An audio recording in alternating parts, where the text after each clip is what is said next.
Hey everyone, welcome back to the landscape photography series. Today we're diving into one of the most important settings in photography. So the last video we talked about aperture. This video we're going to talk about shutter speed and how it can dramatically impact your landscape shots.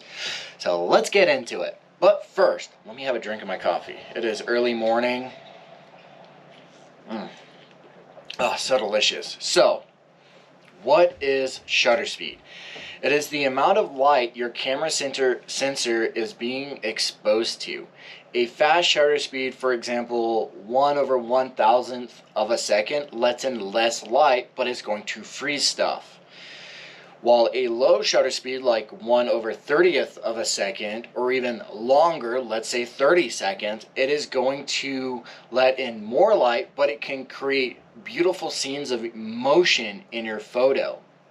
For landscape, shutter speed is key when you're trying to either freeze or emphasize a movement. For example, if you're shooting on a windy day and you want to capture the movement of the clouds or water, you'll want to use a slow shutter speed. Something like 1/15th or a second or 15 seconds or 30 seconds if you have filters and you're able to do that, right? Just remember, when you go slower, you will need a tripod because you're going to run into camera shake.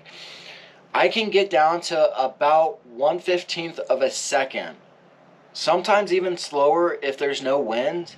I'll put my strap over my head, I'll tuck my elbows in, and I'll pull out my camera and I'll use that as a tripod. It may take me a few shots, right? But I always have my tripod, so I'm not too worried about that. It's only a handful of times, like let's say I hiked, up this mountain and I just want to get a good shot and I didn't bring my tripod or whatever, right?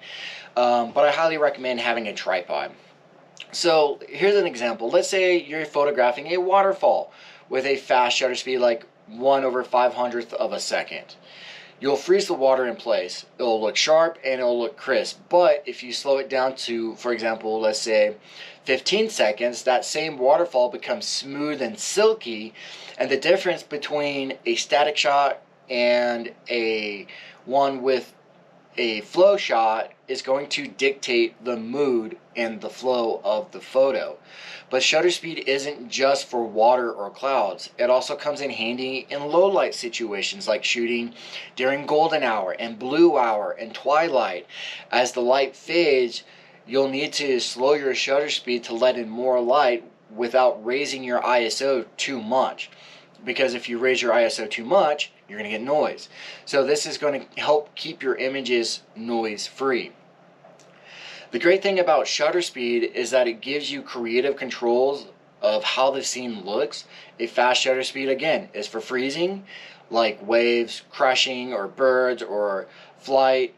Slow shutter speeds add a sense of motion to your landscape. So again, all of this stuff is a balancing act. So next time you're out shooting landscape, think about what it is you want to convey. If you want everything to be crisp and still, use a fast shutter speed. If you want to show the flow of time or movement, slow it down and let the magic happen. I want to see it. If you love what you're doing and you have some good photos and you want me to critique them, please drop a comment, drop your Instagram, or tag at Stevo's Photography on Instagram. Tag me in it, and I would love to comment and critique your photos and let me know.